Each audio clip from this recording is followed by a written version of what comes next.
Hello नमस्कार, स्वागत आहे तुमचं पूजा स्मार्ट लाईफ चॅनलवरती। तर आज जे आहे तर ते फ्रीजची क्लिनिंग चालू होती, तर म्हटलं तुमच्यासोबत शेअर करावं। तर ही जी फ्रीजची क्लिनिंग आहे तर हा व्हिडिओ आज मी तुमच्यासोबत शेअर केला आहे। तर ही जे कुठलीही वस्तू क्लीन करायची असेल, कपाट असू देत, बेड, सोफा, काही असू दे, फ्रीज, तर त्याला पहिले त्याच्यातल्या वस्तू ज्या असतात तर त्या बाहेर काढून घ्यायच्या सगळ्या, म्हणजे त्याच्यानंतरच आपण क्लिनिंग ही व्यवस्थित करू शकतो। नाहीतर काही वेळेस काय होतं की आपण एक जो बॉक्स असतो तर तेवढा क्लीन करण्यासाठी गेलो तर वरचं पूर्ण काढायचं, खालच्या याच्यावरती ते पडतं आणि परत ते साफ करणं खूप कठीण होऊन जातं। त्याच्यामुळे त्याच्यातल्या ज्या आपण वस्तू असतात, कपाट असेल तर संपूर्ण कपडे वगैरे आहेत, त्याच्यानंतर फ्रीज असेल तर त्याच्यातले जे पण आपण भाज्या वगैरे ठेवतो तर ते पूर्ण काढून घ्यायचं आणि त्याच्यानंतर जी क्लिनिंगला आहे तर ती सुरुवात करायची। तर मी काय केलेलं, पहिलं सर्व सामान जे आहे तर ते काढून घेतलं आणि त्याच्यानंतर जे सेल्फ असतात तर ते पहिले घासून ठेवले, म्हणजे जोपर्यंत मी फ्रीज आतल्या साईडला क्लीन करते तोपर्यंत ते सुकतात व्यवस्थित। आणि थोडेफार राहिलेले जे असतात तर ते मी पुसून घेते आणि ते लावून बघत होते इथे लागतं की नाही, म्हणजे प्रत्येक याच्यावरती लिहिलेलं आहे पण लक्षात राहत नाही। जिथे मला जास्त स्पेस हवा असेल तर तिथे तो मी सेल्फ लावते। तर तसंच मग बघत होते की व्यवस्थित लागतंय की नाही ते, म्हणजे जिथे लागलं ते तिथे लावलं व्यवस्थित, मला जसं पाहिजे तो तसं। आणि माझ्या फ्रीजचे जे आहे तर ते पहिलंच म्हणजे हे होऊन आले, इझी मसाला रॅक जे आहे तर ते वरती, बिग बॉटल रॅक जे आहे तर ते सेकंड नंबरला, तर असं जे आहे तर ते व्यवस्थित हे आलेलं आहे, त्याच्यावरती लिहूनसुद्धा आलं आहे। त्याच्यामुळे मला असं हे करायला भेटत नाही वेगळं असं काहीतरी, फक्त खालचे दोन जे रॅक असतात तर ते मी खालतीवरती करू शकते। आणि त्याच्यानंतर हा जो ट्रे आहे भाजीचा तर हा सुद्धा पूर्ण घासून घेतला आहे, सुकलेला तो, पण तरीसुद्धा थोडंफार जर असेल तर ते पुसून घेतलं तर व्यवस्थित क्लीन होऊन जातं। नाही तर ते आमच्याकडे काय ना बोरिंगचं पाणी आहे तर त्याच्यामुळे त्याचे डाग पडतात, म्हणून मग ते पुसूनच घ्यायला लागतं भांडे कुठलेही।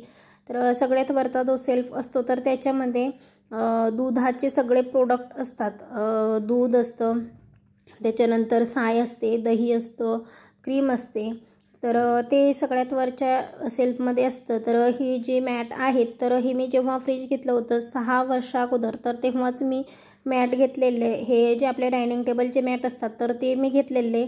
तर ते अजूनसुद्धा छान आहे, चालतात, पण त्याचा जो गोल्डन कलर असतो तर तो थोडा गेला आहे।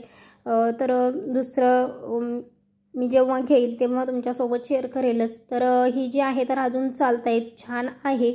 आणि मॅट टाकण्याचं हे कसं होतं की जेव्हा आपण काही पण फ्रीजमध्ये ठेवतो तर त्याला स्क्रॅच येत नाही। पहिले फ्रीज असे नव्हते, जे जाळीचे प्लेट्स असायच्या, याच्यामध्ये जे सेल्फ असतात तर ते जाळीचे असायचे, त्याच्यामुळे त्याच्या याच्यामध्ये सुद्धा हे टाकायला लागायचं, म्हणजे भांडं असं हलायचं काय पण ठेवलं तर म्हणून। पण ही जी आहे तर याच्यामध्ये कोणी टाकतं कोणी टाकत नाही, पण मी नेहमी टाकते, कारण हे जे असेल तर काचाला स्क्रॅच वगैरे येत नाही, काच जास्त खराब होत नाही, ते काढले तेवढे की धुवून काढता येतात। तर सगळ्यात वरच्या जे सेल्फ आहे तर त्याच्यामध्ये सर्व डेअरी प्रोडक्ट असतात, दूध झालंय, दही झालंय, साय झाली, क्रीम झाली, तर ते सगळ्या याच्यामध्ये वरच्या याच्यामध्ये ठेवते। त्याच्यानंतर दरवाजाच्या साईडला जे आहे तर ते आलं, लसूण वगैरे काही कोकम आहे, तर असे जे छोटे छोटे सामान आहे तर ते ठेवते। 1-2 नेल पॉलिश आहे आणि हा जो बॉक्स आहे तर याच्यामध्ये ना एक ट्रे असतो, पण आता एक नाही आहे माझ्याकडे, म्हणून मग याच्यामध्ये असं एक केसरची डबी ठेवली आणि ह्या 2 ज्या डब्या आहे तर त्या कलरच्या आहे, जास्त म्हणजे काही यूज करत नाही, जेवढं यूज करते तर तेवढं। आणि ह्या ज्या 2 आहे तर ह्या 2 नेल पॉलिश ठेवल्या आहे, बाहेर ठेवल्या तर सुक्या होतात एकदम, म्हणून मग त्या मी त्याच्यामध्ये ठेवलेल्या। तर एक व्हाईट कलरची आणि एक लाईट पिंक कलरची, अशा ज्या 2 आहे तर हे बघा हा ट्रे, तर याच्यामध्ये अंडी असतात, त्याच्यामध्ये 8 अंडी बसतात। तर आतमध्ये असेल तर मुलं वगैरे फ्रीज ओपन करतात तर मग ते पडत वगैरे नाही म्हणून ते आतल्या साईडलाच ठेवते. पण आता अंडी नाही आहे म्हणून मग त्याच्यामध्ये केसरची एक ती छोटी डबी आणि 2 जे कलरचे आहेत तर ते ठेवून घेतले.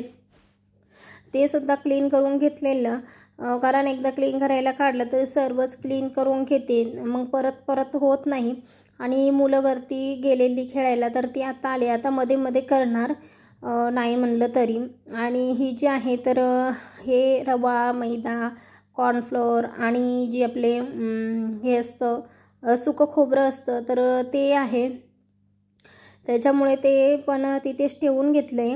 आणि रुद्राला माहीत नव्हतं व्हिडिओ चालू आहे ते, आणि नंतर बोलत होता असं झाल्यावरती तसं खेळलो.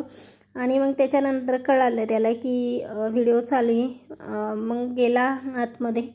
आणि ही जी डबे आहेत तर ही मी पहिली तिथे खाली जी फ्रीजच्या साईडला होती सेल्फवरती तर तिथे ठेवायची, पण आता ह्या साईडला ठेवते, कारण तिथे भाज्या वगैरे आणल्या ना तर एकदम अशा साफ करायच्या नाही झाल्या साफ करून, तर मग मी असं बास्केटमध्ये ठेवून देते तशाच सगळ्यात खालच्या सेल्फला ड्रॉवरच्या वरती. आणि मग साफ वगैरे करून व्यवस्थित डब्यामध्ये भरून ठेवते, कारण प्रत्येक याला मी ना डबे केले, कारण ते साफसुद्धा राहतात आणि एक वस्तू खराब झाली की दुसऱ्या वस्तूला लागत नाही. नाहीतर आपण अशीच जी ट्रेमध्ये वस्तू टाकल्या ना तर एखादं जर वांग वगैरे खराब झालं तर ते फ्लावरला फरसबील वगैरे जेवढे पण आपल्या भाज्या असतात तर त्याच्या याच्यामध्ये मग तो वास येतो, म्हणून मग हे केलेलं, वेगळे वेगळे डबेच केले.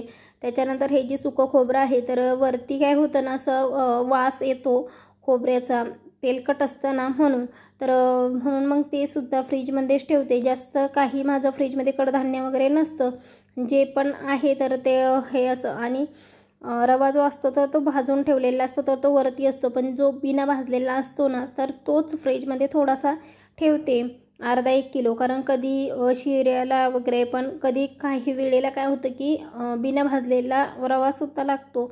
आणि इथे जे आहे तर ते सॉसचं आम्ही काही जास्त खात नाही, पण एकदा बॉटल आणल्या तर त्याची एक्सपायरी 8-10 महिन्याची तरी असते, तर तेवढ्या बॉटल बास होऊन जातात. कधीतरी मुलांनी म्हटलं तर बाहेर जाऊन खाणं, पण हे नाही आहे, कारण तिकडे 2 माणसं खातील एवढ्या याच्यामध्ये आम्ही 4 माणसं घरामध्ये खातो. तर असं मग ही जी आहे तर मी ही चटणी बनवून ठेवलेली, गोड चटणी आणि पुदिन्याची चटणी आणि चिंचेची चटणी, पाणीपुरी बनवायची होती म्हणून. पण काल लाईट गेलेली त्याच्यामुळे ते खराब झालेली, म्हणजे असं वास आल्यासारखा होत होता.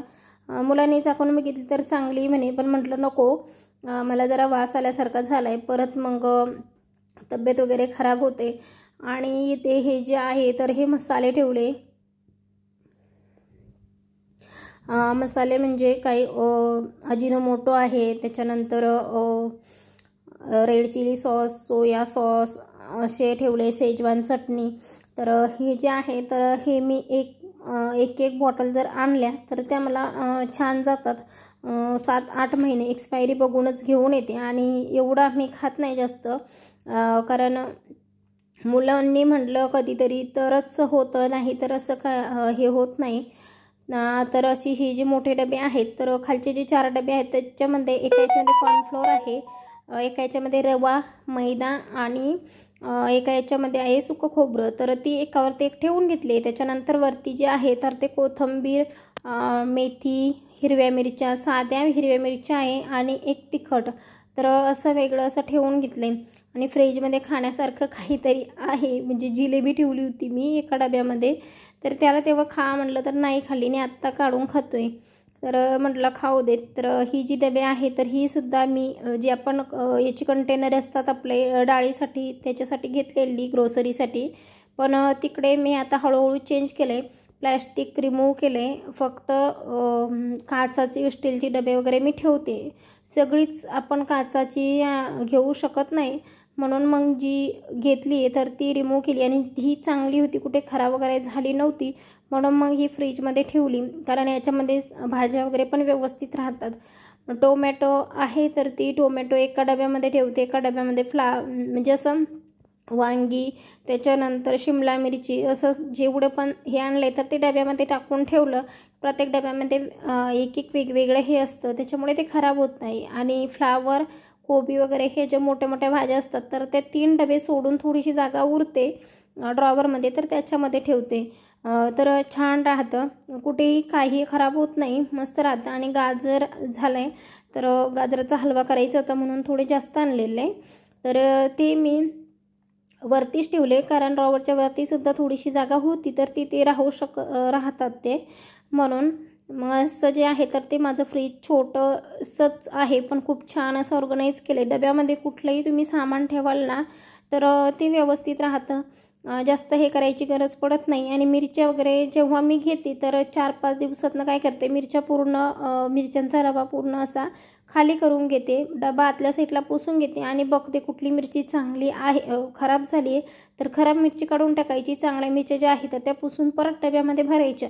नाही म्हणलं तर 15-20 दिवस तरी मिरच्या टिकतात. तर असं जे आहे तर ते पूर्ण फ्रीज झालाय लावून. तर तुम्हाला व्हिडिओ कसा वाटला कमेंट करून नक्की सांगा. व्हिडिओ जर आवडला असेल तर व्हिडिओला लाईक करा, शेअर करा आणि चॅनलला नक्की सबस्क्राईब करा. तर चला भेटूया नेक्स्ट व्हिडिओमध्ये. तोपर्यंत bye. Thanks for watching my video.